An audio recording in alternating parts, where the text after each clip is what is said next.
وہ خزائن جو ہزاروں سال سے مدفون تھے، اب میں دیتا ہوں اگر کوئی ملے امیدوار، کوئی ملے امیدوار۔ اعوذ باللہ من الشیطان الرجیم،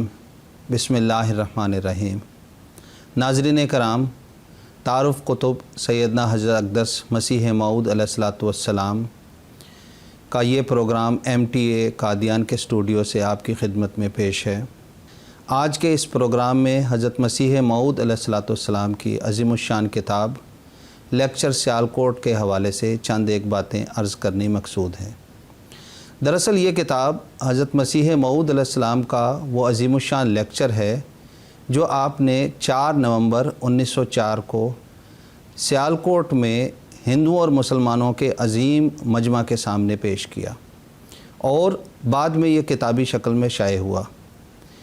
اس لیکچر کے پس منظر میں دراصل تاریخ ہمیں یہ بتاتی ہے کہ جماعت احمدیہ سیالکوٹ ایک زمانے سے حضرت مسیح موعود علیہ السلام سے درخواست کر رہی تھی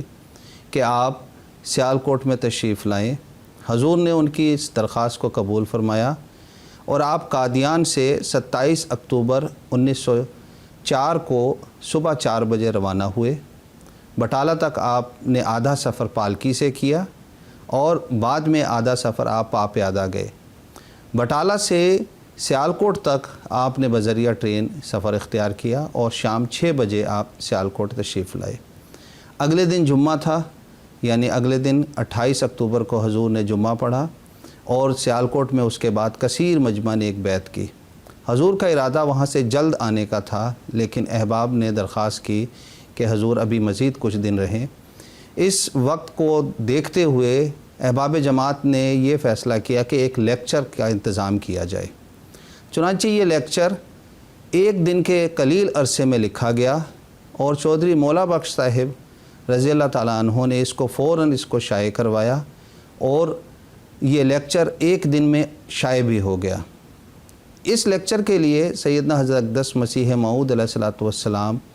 جس لیکچر گاہ کی طرف روانہ ہوئے، وہاں پر جب یہ لیکچر کا انتظام کیا گیا تو اس کی صدارت اس جلسے کی جو کی گئی وہ حضرت حکیم مولانا نور الدین صاحب رضی اللہ تعالیٰ عنہ کی زیر صدارت ہوا۔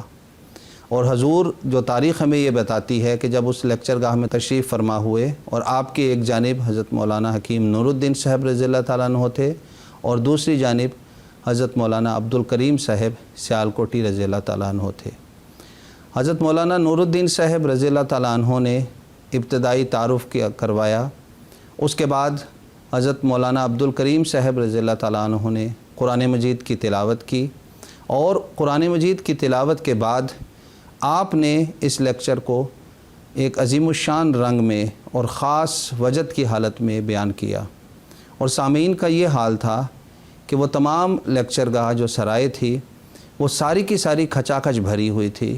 اور لوگ یہ چاہتے تھے کہ خاص طور پر ہم امام الزمان سیدنا حضرت اقدس مرزا غلام احمد صاحب قادیانی کے چہرہ مبارک کو دیکھیں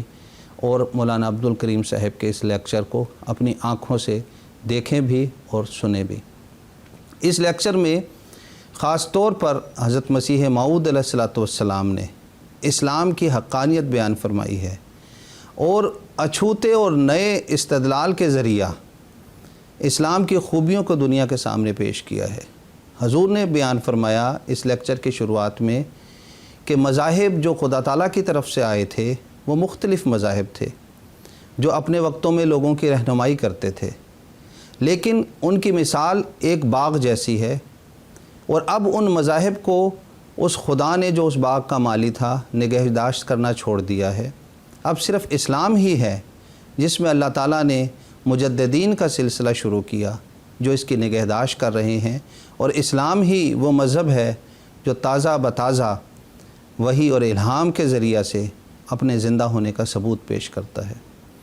ناظرین کرام، یہ لیکچر اس لحاظ سے بھی اہمیت کا حامل ہے کہ اس لیکچر میں سیدنا حضرت اقدس مسیح موعود علیہ الصلوۃ والسلام نے پہلی بار ایک بھرے مجمع کے سامنے، جس میں مسلمان اور ہندوؤں کی ایک کثیر تعداد تھی، اپنا مسیل کرشن ہونا اور اس کے دعوے کو دنیا کے سامنے پیش کیا۔ چنانچہ آپ نے اپنی اس کتاب میں بیان فرمایا کہ میں صرف مسلمانوں اور عیسائیوں کے لیے مسیح اور مہدی کے رنگ میں نہیں آیا، بلکہ اللہ تعالیٰ نے مجھے آریہ ورت کے ان ہندوؤں میں جو برائیاں پیدا ہو چکی تھیں ان کو دور کرنے کے لیے بھی بطور کرشن کے بھیجا ہے۔ اور آپ نے مسیل کرشن کا دعویٰ کیا، اور دعویٰ کرنے کے بعد آپ نے یہ بیان کیا کہ مجھے صرف دعوے کی حد تک ہی یہ بات نہیں ہے، بلکہ ان کے اندر اس مذاہب میں جو دو برائیاں خاص طور پر پائی جاتی ہیں اس کی بھی آپ نے نشاندہی کی۔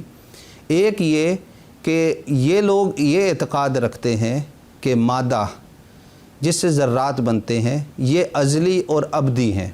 یعنی جس طرح خدا تعالیٰ کی ذات ہے اسی طرح یہ بھی ازلی اور ابدی ہیں۔ حضرت مسیح موعود علیہ الصلوۃ والسلام نے اس عقیدے کا رد فرمایا، اور آپ نے بتایا کہ خدا تعالیٰ کی ذات واحد اور یگانہ ہے، اس کے ساتھ کوئی ازلی ابدی نہیں ہو سکتا، اور اگر یہ عقیدہ رکھا جائے تو خدا تعالیٰ کی توحید کے اوپر حرف آتا ہے۔ دوسرا جو عقیدہ آریہ سماج کی طرف سے پیش کیا جاتا تھا وہ یہ کہ نجات کو وہ دائمی نہیں مانتے بلکہ عارضی مانتے تھے،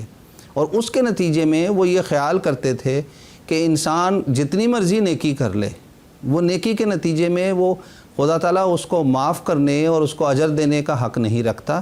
بلکہ کوئی نہ کوئی اس کے گناہ کو باقی رکھ کے اس کو جونوں کے چکر میں ڈال دیتا ہے، اور ایک کے بعد وہ دوسرے جون میں جاتے چلے جاتے ہیں، اور ایک دو نہیں بلکہ 84 لاکھ جونوں تک جاتا ہے۔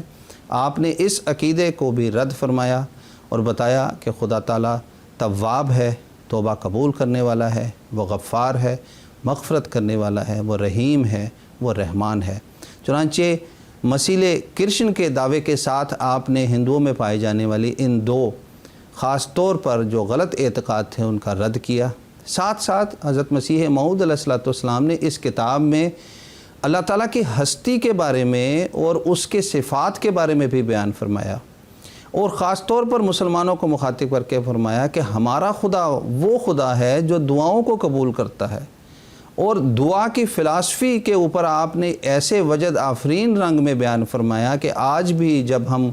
ان عبارتوں کو پڑھتے ہیں، یہ الفاظ اور جس رنگ میں اور جس شوقت میں یہ بات بیان کی جا رہی ہے، یہ خدا کے معمور کا ہی حصہ تھا اور کسی کے بس میں بات نہیں تھی۔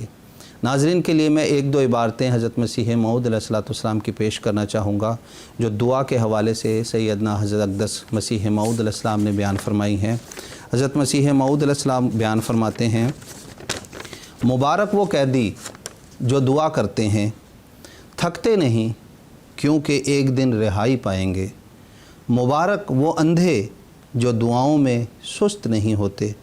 کیونکہ ایک دن دیکھنے لگیں گے۔ مبارک وہ جو قبروں میں پڑے ہوئے دعاؤں کے ساتھ خدا کی مدد چاہتے ہیں کیونکہ ایک دن قبروں سے باہر نکالے جائیں گے۔ مبارک تم جب کہ دعا کرنے میں کبھی ماندہ نہیں ہوتے، اور تمہاری روح دعا کے لیے پگھلتی اور تمہاری آنکھ آنسو بہاتی اور تمہارے سینے میں ایک آگ پیدا کر دیتی ہے۔ لیکچر کے آخر میں سیدنا حضرت اقدس مسیح موعود علیہ الصلوۃ والسلام نے بیان فرمایا